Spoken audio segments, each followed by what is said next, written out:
Monsieur le maire, bonjour. Bonjour. On vous rencontre aujourd'hui à Saint-Martin-de-Palière, un des plus beaux villages du département du Var, sans conteste. Oui, on le dit pas trop, hein, mais on le pense quand même. Alors on vous rencontre aujourd'hui en votre qualité de président de Provence-Verdon. Vous avez été réélu l'année dernière à l'unanimité. Oui. C'est- J'ai un peu honte, mais bon, non, j'ai pas honte. Mais bon, c'était un processus qui se poursuivait et que, ensemble avec les élus de ce territoire, voilà, on a souhaité.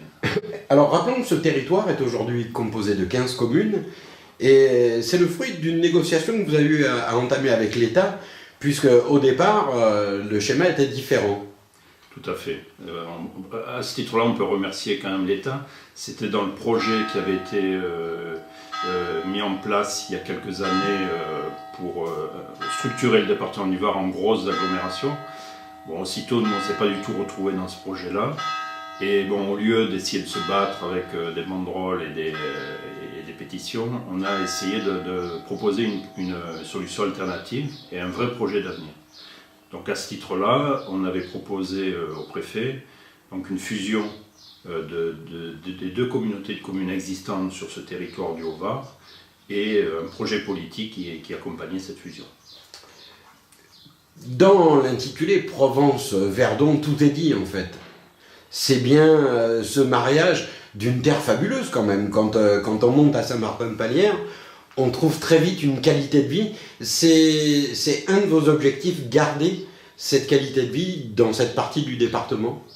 Bien sûr, je pense que c'est la seule richesse véritablement qu'on pourra transmettre aux générations. C'est ce qu'est notre pays, ce qu'on a réussi à préserver et puis aussi ce qu'on essaye de faire pour le développer. Donc c'est vraiment très important pour nous. On est sur un territoire, rien que le nom amène beaucoup d'imagination entre le Verdon et la Provence. C'est vrai que c'est le cœur de la Provence. Si vous voyez la carte de la Provence historique, ce territoire-là, on est en plein cœur de cette Provence. On a aussi, je pense, gardé ici, dans ces villages et dans ces territoires, une qualité de vie et un art de vivre qui est aussi important que le développement économique ou que la richesse du territoire, la richesse foncière. Ceux qui ont une mauvaise vue considèrent cette partie-là du département comme un dortoir ou un endroit où les grandes agglomérations pourraient nous envoyer leur surplus. Vous luttez contre cette mauvaise image? Oui, ça nous arrive de le ressentir aussi assez fréquemment. Qu'est-ce que vous pouvez faire pour lutter contre ça? Rester soi-même, je pense. Le principal, c'est ça. Nous, quand on travaille avec les autres territoires du Var ou de la région, c'est expliquer qu'ici, on a une particularité. On est peut-être différent des autres territoires, on a d'autres objectifs, mais c'est aussi important et aussi défendable que les grands projets du littoral ou d'ailleurs des grandes métropoles. Donc je pense que c'est enrichissant aussi bien pour ici, puisque nous on veut le sauvegarder, que pour les territoires dont on fait partie à l'échelle du département ou de la région. Alors, comme vous avez des grands projets, le moins qu'on puisse dire, c'est qu'on vous met des bâtons dans les roues. On vous a rencontré il y a 2-3 ans en arrière au sujet d'un projet que vous aviez sur de l'éolien. Où en est ce projet? Il en est à peu près au niveau où vous l'avez laissé la dernière fois qu'on s'était vu. Oui, moi je trouve que c'est un gâchis terrible. Toujours bloqué par l'armée? Uniquement, oui. On a donc les avis favorables de l'ensemble des services de l'État, des ministères. On a le soutien de l'ensemble des élus, des motions du conseil régional. Le conseil général à l'époque avait aussi été favorable. Et on a ce blocage de la base du Cannes-les-Morts qui fait qu'on a un projet unique en France, original, où la collectivité est gagnant des ressources de son territoire, qui est le vent, qui peut amener des projets importants de développement de ce territoire. C'est des ressources quand même très importantes, et où on nous dit que c'est pas possible. Voilà, c'est très dommage, hein, c'est un vrai gâchis. Les changements de ministres n'y font rien? A priori non. Pour l'instant, on est toujours devant un barrage. Et Je vois le poids qu'ont les ministres dans ces décisions. On se pose des questions des fois. Ce qui est étonnant, c'est que le projet éolien que vous avez poussé était donné en exemple, on peut dire, dans l'Europe entière. Vous avez vous-même donné plusieurs conférences à droite et à gauche pour expliquer que ces solutions alternatives peuvent s'enraciner dans un tissu économique nouveau. Tout à fait. Et c'était une alternative aussi au problème énergétique, mais aussi au problème de désengagement de l'État, des finances de l'État. C'est-à-dire que nous, on disait, bon, ce projet, on arrivera à financer tous les services qu'on veut mettre en place sur notre territoire, le développement qu'on veut y apporter. On n'a pas besoin des financements de l'État, on se débrouillera très bien. Voilà. C'était aussi ça, ce projet-là. Effectivement, on a été un modèle pour beaucoup D'ailleurs, c'est en train d'être mis en place dans d'autres régions. On avait défendu quand même et présenté ce projet à l'Association des maires de France à Paris, etc. Voilà, c'était vraiment un projet emblématique. Donc là, il faut passer un message et à Ségolène Royal et au ministre des Armées, M. Le Drian. Voilà, mais je vous charge de le faire. Ben écoutez, pour une fois qu'il y a un projet novateur sur des solutions alternatives, on comprend mal que des hélicoptères qui doivent passer une fois par an au-dessus de Saint-Martin-de-Palière empêchent l'arrivée ou l'éclosion de ce genre de projet. Une autre particularité de ce territoire, l'année dernière, vous avez rendu votre copie sur le SCOT.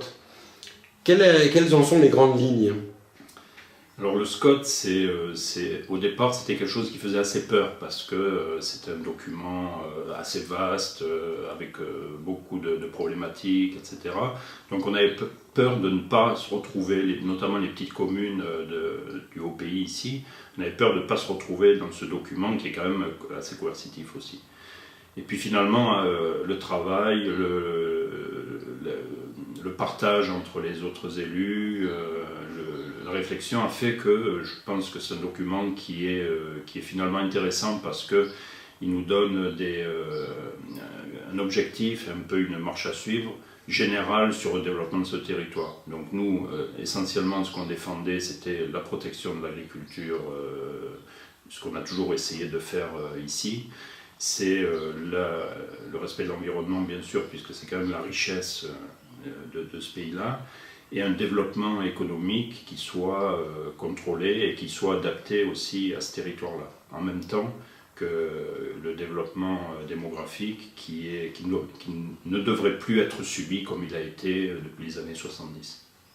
Une autre particularité de ce territoire, vous gérez vous-même les déchets. Ce qui est la preuve que s'il y a une volonté politique, on peut faire autrement. Voilà, les déchets, c'est emblématique un peu les déchets ici, c'est que... Ça l'est dans le Var, je vous rassure. Oui. Mais bon, ça montre un peu la différence aussi d'approche, un peu des problèmes politiques qu'on peut avoir ici. Les déchets, comme beaucoup d'autres sujets, c'est un problème qui nous est tombé, qu'il a fallu résoudre en son temps. Et donc, pour le résoudre ici, nous les problèmes, on essaye de les résoudre par nous-mêmes. Donc, on n'a pas fait appel à des prestataires extérieurs, à envoyer nos déchets sur d'autres territoires. On a essayé de voir comment on pouvait les traiter ici, la meilleure des façons. Donc on a créé un service en régie, on a plus de 50 employés maintenant qui travaillent ici, et on avait un centre d'enfouissement technique qui a été reconnu, qui est quand même un gros problème, c'est des gros soucis parce que c'est des investissements de plus en plus lourds, les normes environnementales font qu'il faut sans arrêt amener de nouveaux équipements. Et voilà, c'est un problème pour l'avenir qui est important, sur lequel on aura besoin aussi de le résoudre à plus grande échelle avec nos partenaires et nos voisins des autres territoires. Mais ça montre que quand même, quand on le veut, pour beaucoup de sujets ça a été ça, hein, le haut pays, comme je dis souvent, les premiers territoires de Haute-Provence, varois, on a toujours été un peu, je dirais pas isolés ni écartés, mais on a été un peu loin des organes de décision, et donc il a toujours fallu un peu se débrouiller soi-même, et voilà, on y arrive. Alors aujourd'hui, vous avez malgré tout un énorme avantage, c'est que dans l'air du temps, on voit un tourisme, on va dire, intelligent, sans que ce soit péjoratif pour le tourisme du littoral, mais on voit que les gens cherchent un peu autre chose. Est-ce que c'est une carte que vous souhaitez jouer ? Tout à fait. Le tourisme aussi, c'est un enjeu important pour nous. Donc nous, c'est vrai qu'après, c'est aussi des moyens importants. Donc on avait décidé, et on ne le regrette absolument pas, et on a renouvelé cette décision, de rentrer dans le processus de la Provence verte, qui est quand même au niveau du tourisme assez avancé, a des outils très intéressants. Et donc c'est un tourisme original, je dirais. Avec moi, quelque chose qui me plaît beaucoup, c'est notamment l'association du tourisme avec le pays d'art et d'histoire, avec la culture, avec l'environnement, donc les randonnées, avec le tourisme vert, entre guillemets. Tout ça fait que c'est une identité particulière ici, sur ce territoire-là, qu'on essaie de défendre.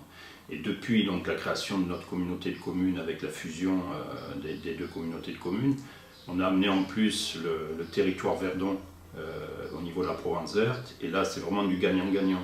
Je pense que la Provence verte a quand même un atout supplémentaire très important dans son patrimoine touristique.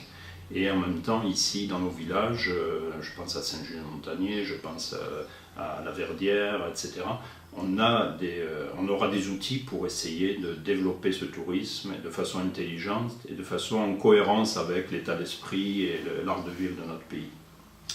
Une dernière question, si vous le permettez.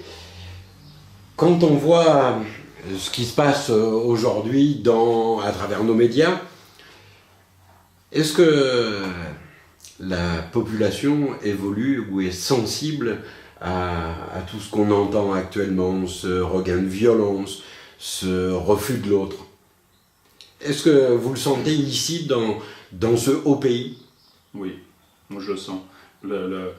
L'impact des médias et de plus en plus la communication en fait qui devient générale, qui devient à la seconde près mondiale. Je pense que c'est quelque chose qui a quand même énormément fait changer les choses et les mentalités. Moi je l'explique d'ailleurs, le vote ici, le vote des populations, donc qui a quand même évolué depuis ce qu'on appelait le Var rouge. Ça en est aussi une raison. C'est-à-dire que c'est vrai qu'on est très préservé ici. On n'a pas vraiment de soucis de société. Moi, j'ai souvent des discussions avec les gendarmes d'ici, du secteur, etc.